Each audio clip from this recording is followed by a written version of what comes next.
Welcome to Empowered. I'm Elizabeth Naumovski. You've built a thriving career, led teams, and shattered ceilings. But now that chapter has closed. What comes next? Unknowns in the next chapter is a conversation for a woman who's ever felt stuck after success, who's ready to rediscover herself and reignite her spark. Today, we'll explore how to rediscover passion, purpose, and possibility after a high powered career. From redefining success to creating joy in new surroundings, this episode celebrates reinvention at any age. Because your next chapter isn't about slowing down, it's about lighting up what's next. To discuss her retirement journey and find out how she reignited that spark, I'm joined by Cindy Crean, the CEO of Her Next Chapter. Cindy, welcome to Empowered. Good to see you again. And good to see you too, Liz. I'm happy to be here.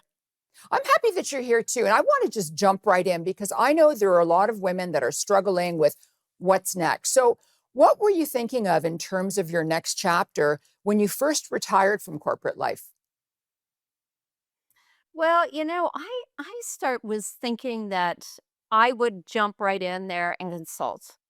I really wanted to consult, and I think part of it was the connection to my identity in my career in financial services. So, believe it or not, I actually built a PowerPoint presentation before I retired, and this was to position myself to continue to do some consulting. And I had done a lot of work in gender equality in financial services, specifically in full service brokerage. So that's what I would wanted to continue to do. But what was kind of conflicting with that is I've spent a lot of time up north. We have a farm. I love the outdoors. And I thought I want to spend a lot of time up north as well. So this is where my headset was when I retired. So, I know you and I had the discussion just before you retired, and you were talking about your plan, but how and why did you make the decision to retire? Well, Liz, it wasn't an easy one. And I probably was on the younger end of retirement. I retired at the age of 61. And I felt like I was at the top of my career at that time. And I had a really great team. I was doing some work that I loved. But I felt in the back of my mind that there was sort of something itching there. And I was feeling like in a year from now, I might start to lose my passion for my job. But there were other factors at play as well. I was looking after aging parents, and I felt like I was really kind of struggling with my time, wanting to spend more time to care for them, but wanting to continue to focus on my career. So I took a hard look at the situation and I thought, maybe it's time for me to retire. And my husband and I sat down with our financial advisor. We did a stress test on our financial plan. I have that background, but I really needed to know that we would be okay. And we decided that I could do it. So I decided to pull the plug. So, okay, what recommendations did others give you? And when you first retired or just prior to retirement? And the other question is, did you listen to them? Well, people are full of advice, right, for other people. And specifically, when I retired, the advice I got was you should really take a year or two off. And I'm listening to that and I'm going, what are you talking about? A year or two off? Me? I'm not going to do that. I know exactly what retirement looks like for me. I'm a planner. And I just was not listening to their advice at all. I figured I didn't need that time. I was going to jump back in and continue on with my identity and do some consulting. Okay, so you didn't listen to them. Did it change your life in No. any way, or did it change your plans, or you just kept going on as planned, that your plans?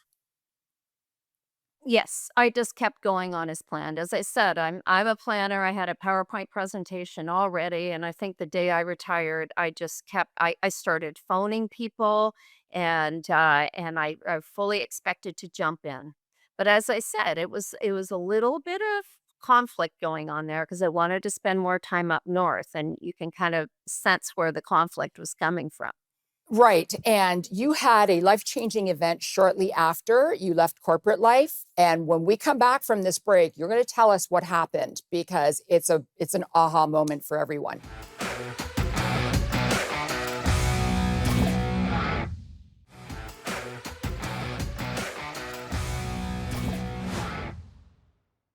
Welcome back to Empowered. I'm Elizabeth Naumovski. Today's topic is unknowns in the next chapter. So, Cindy, before we went to break, we were talking about something that happened to you. You had a life changing event shortly after you left corporate life.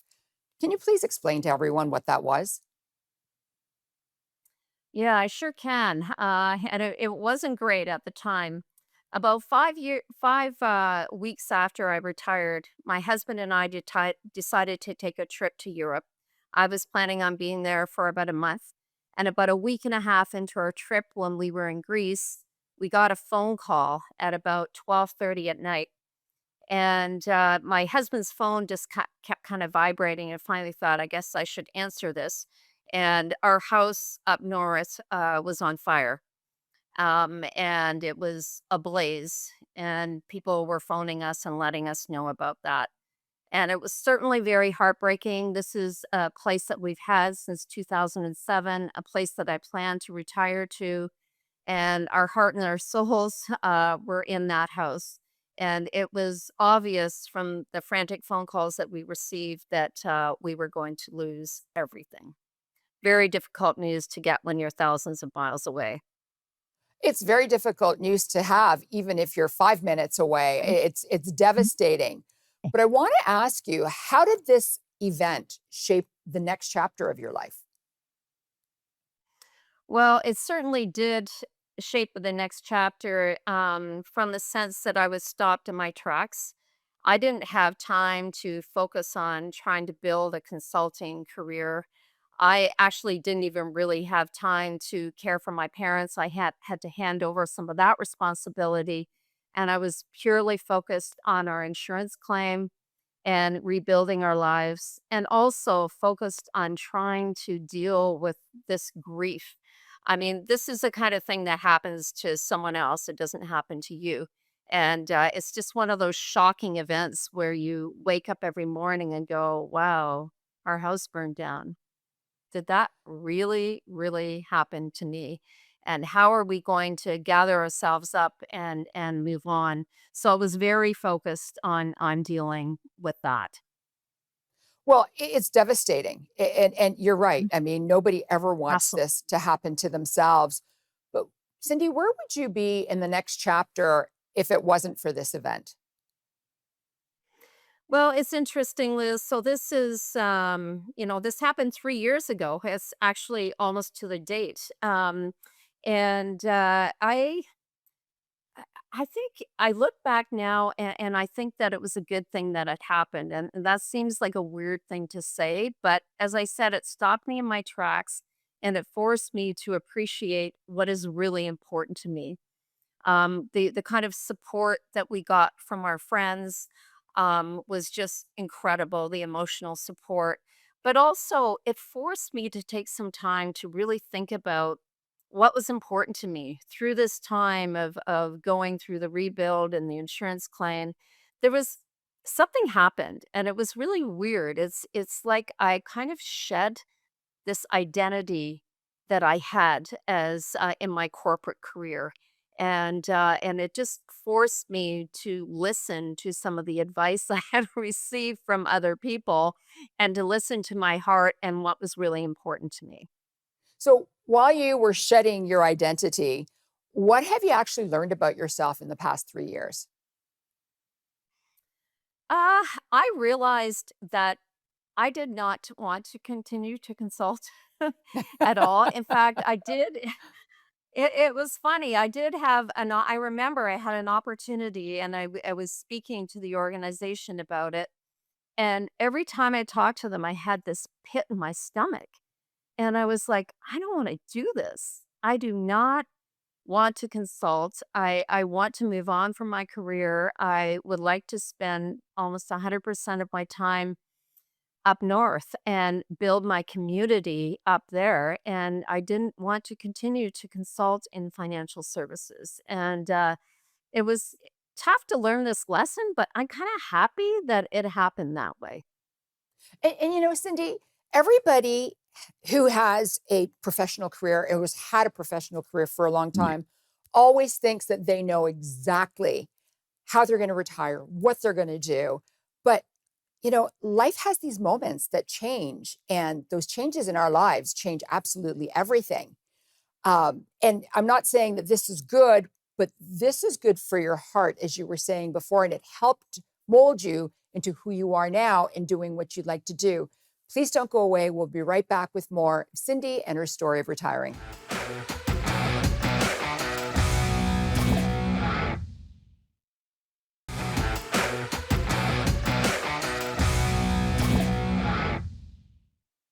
Welcome back to Empowered. I'm Elizabeth Naumovski. Today's topic is unknowns in the next chapter.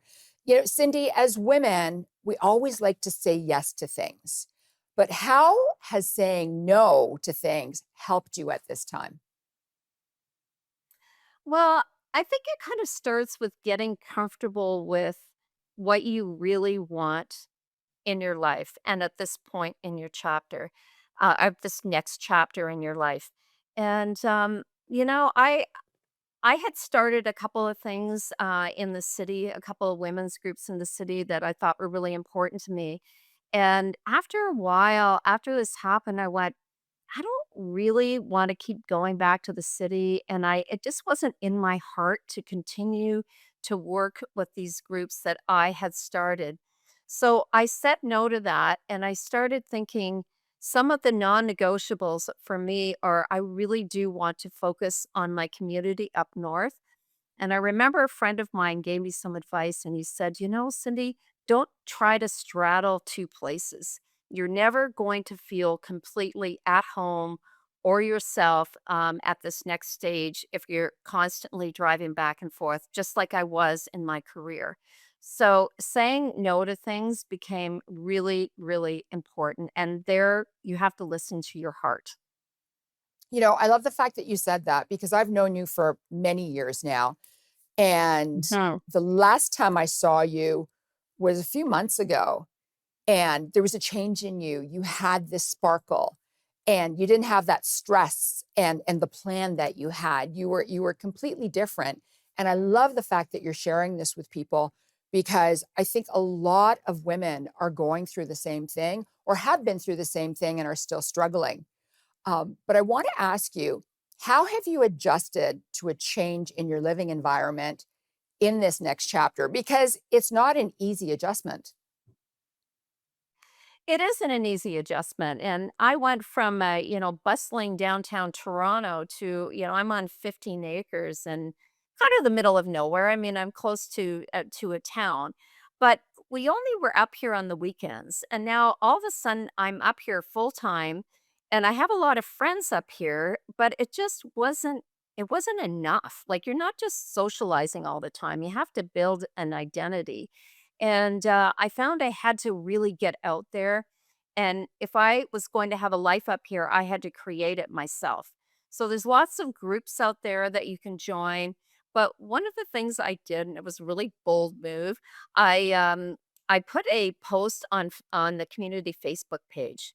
And I said, I am looking for some like minded people. And I wasn't specific about women, but of course I got all women, which is fine.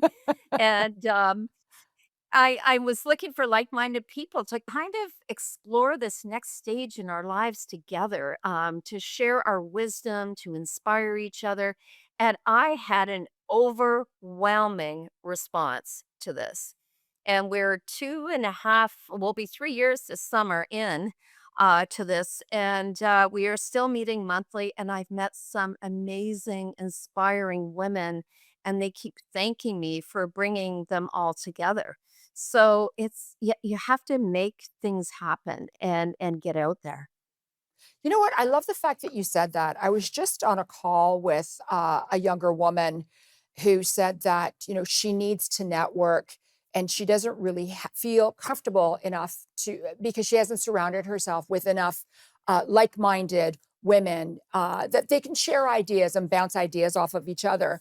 And she had said to me that, oh, she just wants to go and sign up with, I don't know, an app or whatever. And I said, no, you need to create your community and you need to grow that Mhm. community. And I love the fact that you just went out there and put it on Facebook, and now you've got your new community. And that's one of the key things that happen here on Empowered. Every woman who comes on talks about how important community is and how important we need that community to build not only ourselves, but the women that we've surrounded ourselves with. Yes, absolutely. I think it's really important. And as I talked a little bit about the emotional support that I received from friends, and what that's one thing I carry with me, how important it is to support each other and have that community. Whether we're celebrating things or whether we're helping people through really tough times in their lives, it's important to have that community.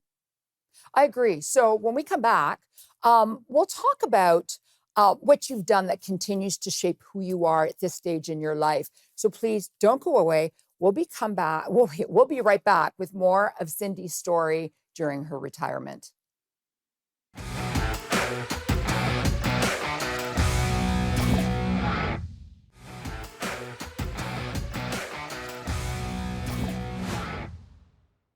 Welcome back to Empowered. I'm Elizabeth Naumovski. Today's topic is unknowns in the next chapter, and I'm joined by Cindy Crean, CEO of My Next Chapter. Cindy, I have thoroughly enjoyed this. I feel like it's the two of us hanging out downtown on Bay Street, catching up over a coffee. Me So, too. It's yeah, been great so far. you know what? It has. So let's continue.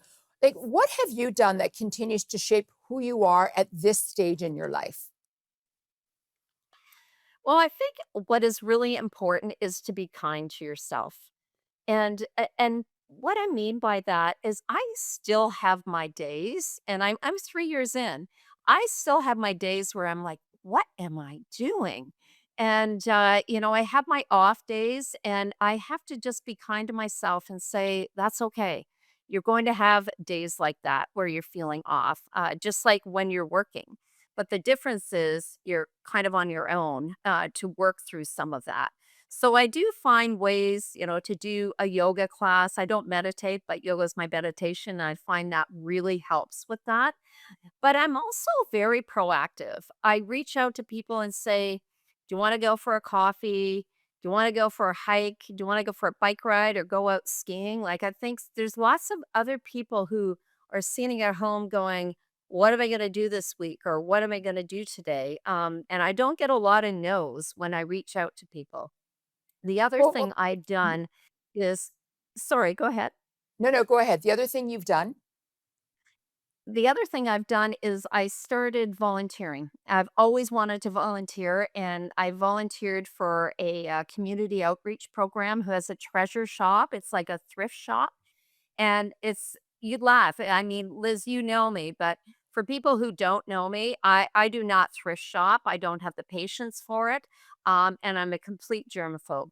So I am working in a thrift shop now, and I absolutely love it.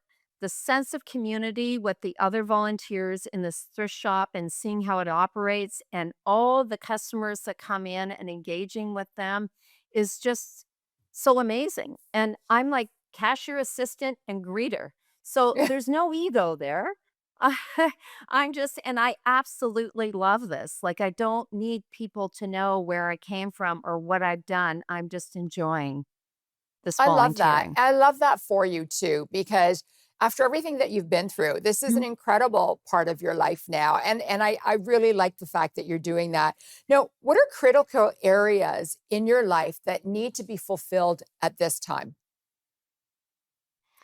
Well, it's kind of interesting. I'm still learning on this one.